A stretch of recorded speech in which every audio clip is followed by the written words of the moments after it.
విచిత్రం ఏమిటంటే రోజు మనతో మాట్లాడే వారిలో, మన చుట్టూ ఉన్న వారిలోనే మన చావు గురించి ఎదురు చూసేవారు కూడా ఉంటారు అని తెలుసా?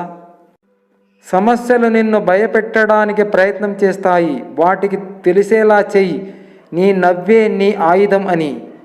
బాధ్యతలు లేనప్పుడు ప్రేమ చాలా అందంగా ఉంటుంది. ప్రేమకు బాధ్యతలు తోడైతే ఆ ప్రేమ కూడా భారం అయిపోతుంది. దేవుడు చాలా గొప్పోడు. ఇచ్చిన దానితో సరిపెట్టుకుందాం అనుకునే లోపే ఆశ పెడతాడు, అంతలోనే ఆవిరి చేస్తాడు. దేవుడు అనేవాడు సాయం చేయాలి అంటే మానవ రూపంలోనే వస్తాడట. దేవుడు లేడు అని చెప్పేవాడికి ఒక నిదర్శన ఇది. ఈరోజు కష్టములో ఉన్న ప్రతి ఒక్కరిని ఆదుకునేవాడు దేవుడు కాకపోతే ఇంకెవ్వరు? ఎందరో మహానుభావులు, అందరికీ వందనములు. మహానుభావులు ఎక్కడో ఆకాశము నుండి రారు, ఇక్కడే మన మధ్య నుండే వస్తారు. ఆకలితో అలమటించే వారిని శక్తి కొలది ఆదుకుంటున్న ప్రతి ఒక్కరూ ఒక మహానుభావుడే. వారికి పేరు పేరున వందనాలు చెయ్యాలి. ఆ దేవుడు ఇచ్చేది నాకు నచ్చదు, నాకు నచ్చినది ఆ దేవుడు ఇవ్వడు. అయినా ఆ దేవుడే నాతో ఇలా ఆడుకుంటున్నాడు అంటే నాకన్నా గొప్పవాడు, మొండివాడు దొరికి ఉండడు. చిన్న విషయానికే సంబరపడటం నాకు అలవాటు. ఇచ్చినట్టే ఇచ్చి తిరిగి తీసుకోవడం ఆ దేవుడికి అలవాటు. రాజ్యములోని ప్రజలకు ఏ కష్టం రాకుండా చూసుకునేవాడు రాజు అయితే, ఎంత కష్టం వచ్చినా సరే మనం తినడానికి పండించే రైతు కూడా రాజే. మనకు తెలిసి చేసే పని అదేంటో చెప్పనా? ఎవరైనా మనల్ని బాధ పెడితే వాళ్ళు మనకన్నా ఎక్కువగా బాధపడాలి అని, ఏం చేస్తే ఎక్కువగా బాధపడతారో అలా చేసి వాళ్ళని బాధ పెట్టి నేను ఇలానే బాధపడ్డా అని చెప్తాను. అదేంటో తెలియదు కానీ బాధ పెట్టే బంధానికి దూరంగా ఉంటేనే మంచిది అనుకుంటున్నారు. అంతగా బాధ పెడితే, అనుకోగానే దూరం పెడితే ఆ బంధం ఎలా అవుతుంది?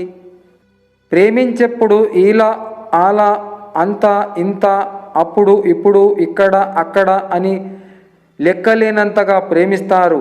ప్రేమించాక టైం చూడు, ఇప్పుడా, ఎందుకు, ఏంటి, అవసరమా, వద్దు, నా వల్ల కాదు ఇలా అంటారు. నువ్వు బాధలో ఉన్నప్పుడు ఎవరైతే నీకు ఇష్టమో వారితో మాట్లాడు, నీ బాధ తగ్గుతుంది. కానీ నువ్వు మాట్లాడకపోతే ఎవరైతే బాధపడతారో వారిని మాత్రం మర్చిపోకు. దేవుడు అనేవాడు ఉంటే నువ్వు కోరినా కోరికపోయినా నీకు కావాల్సింది ఇస్తాడు. ఎందుకంటే దేవుడు కాబట్టి. దేవుడు లేననుకుంటే నీకు ఏం కావాలో అది నువ్వే సంపాదించుకో. ఎందుకంటే నీకు ఏం కావాలో నీకే తెలుసు కాబట్టి. మన ఆనందం మన మనసులో నుంచే లభిస్తుంది. మన ఆనందం మన ఆలోచనల నుంచే లభిస్తుంది. మన ఆనందం మన చర్చల నుండే లభిస్తుంది. కొన్ని మాటలు మనసుని గాయం చేస్తాయి. ఎంతలా అంటే బ్రతికి ఉన్నా చనిపోయేంతగా. మన తల్లిదండ్రులు మనకిచ్చిన ఆస్తులను మాత్రమే కాదు, బంధాలను కూడా జాగ్రత్తగా చూసుకోండి. ఆస్తులు పోయినా తిరిగి సంపాదించుకోవచ్చు. బంధాలు వీడిపోతే మరలా కలవడం కష్టం. ఆడబిడ్డ ఉసురు, ఏడుపు ఉరుకానే పోవు, అంతా ఊడ్చుకునే పోతుంది. కాకపోతే కొంచెం సమయం పడుతుంది అంతే. ఇంతకు మించి ఏం చెప్పలేం మూర్ఖులకు. స్త్రీ మనస్తత్వం కోప్పడితే బాధపడుతుంది, కానీ ఒక్క మెట్టు దిగి బతిమలాడితే రెట్టింపు ప్రేమను పంచుతుంది. గాలి ఎటు వీచినా సముద్రములోని అలలు మాత్రం తీరం వైపే వస్తాయి. నీ గురించి ఎవరెన్ని చెప్పినా నువ్వేంటో తెలిసిన వాళ్ళు మాత్రం నిన్ను వదలక చివరి వరకు నీతోనే ఉంటారు. అప్పుడు రూపాయికి తిండి దొరికేది, అందుకే నాణ్యంపై ధాన్యం బొమ్మ ఉండేది. ఇప్పటి రూపాయికి ఏమీ రాదు కనుక బొటనవేలు బొమ్మ పెట్టారు. ఆకలేస్తే చీక్కోమని. మానవ జన్మను ఎలా పడితే అలా వాడుకోవడం కంటే ఎలా వాడితే జన్మకు ఒక అర్థం పరమార్థం లభిస్తుందో అలాగే వాడాలి. చెడిపోవడం బాగుపడడం అనేది మనిషి స్వభావం మీదే నిర్ణయిస్తుంది, కానీ వారు అనుభవిస్తున్న స్థాయి కాదు. రామాయణంలోని 2 పాత్రలు ఇందుకు నిదర్శనం. రావణ రాజ్యములో విభీషణుడు చెడిపోలేదు, రామరాజ్యములో ఉండి కూడా కైకేయి బాగుపడలేదు. ఆలోచించి తీసుకున్న నిర్ణయం, కష్టపడి తెచ్చుకున్న అవకాశం, ఓటమి తర్వాత వచ్చే అనుభవం, గొప్ప వ్యక్తిత్వం వల్ల వచ్చే అభిమానం వృధాగా పోవు. దేవుడు ఎవరిని ఊరికేనే పరిచయం చెయ్యడు. దాని వెనుక ఏదో ఒక కారణం ఉంటుంది. సంతోషమైనా అవ్వచ్చు, లేకపోతే బాధ అయినా అవ్వచ్చు. ఒంటరితనం అంటే మనతో ఎవరు లేకపోవడం కాదు, మనతో ఎంతమంది ఉన్నా మనల్ని అర్థం చేసుకునే వాళ్ళు లేకపోవడం నిజమైన ఒంటరితనం.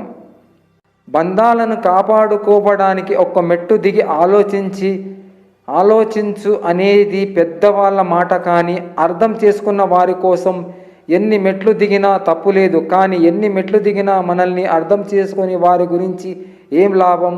వాళ్ళ దృష్టిలో మనం దిగజారడం తప్ప.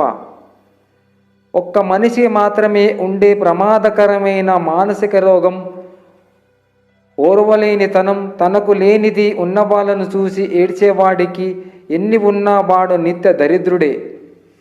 పుస్తకం విలువ దాని ధరను బట్టి కాదు, అందులో పొందుపరిచి ఉన్న విషయాలను బట్టి ఉంటుంది. మనిషి విలువ తన ఆస్తులు, అంతస్తులు, చదువులు, పదవులను బట్టి కాదు, తన సంస్కారాన్ని బట్టి ఉంటుంది. జీవితంలో ఏది కోల్పోయినా ధైర్యం ఒక్కటి ఉంటే చాలు, అన్నీ తిరిగి మళ్ళీ సంపాదించుకోవచ్చు. నారదముని ఒకసారి శ్రీకృష్ణుని ఇలా అడిగాడు, ప్రభు, ఈ మనుషులంతా ఎప్పుడూ దుఃఖములో ఎందుకుంటున్నారు?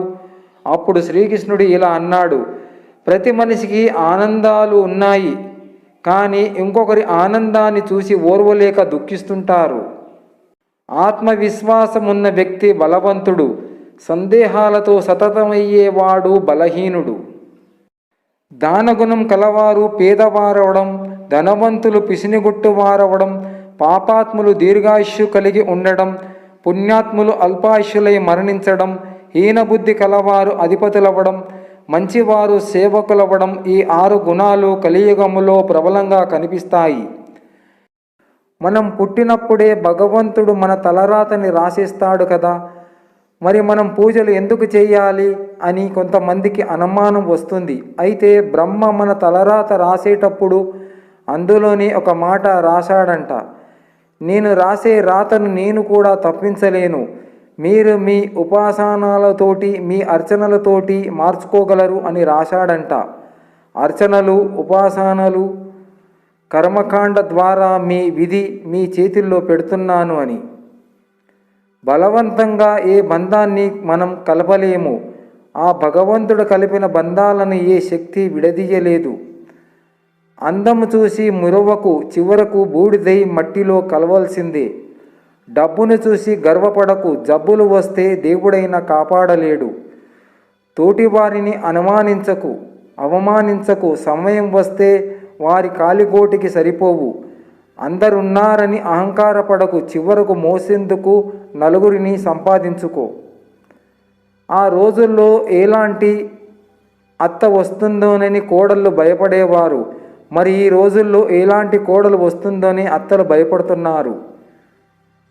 డబ్బు మనిషిని పైకి తీసుకురాగలదు, ఇది ఒప్పుకోవలసిన నిజం. మనిషి పైకి పోయేటప్పుడు డబ్బును తీసుకుపోలేడు, ఇది అంతకన్నా ఒప్పుకోవలసిన నిజం. మరణించిన మనిషికి భుజం ఇవ్వడానికి ఎలా తొందరపడతామో, బ్రతికున్న మనిషికి చేయూతనివ్వడానికి అలాగే పోటీ పడితే మానవత్వం బ్రతికి ఉంటుంది.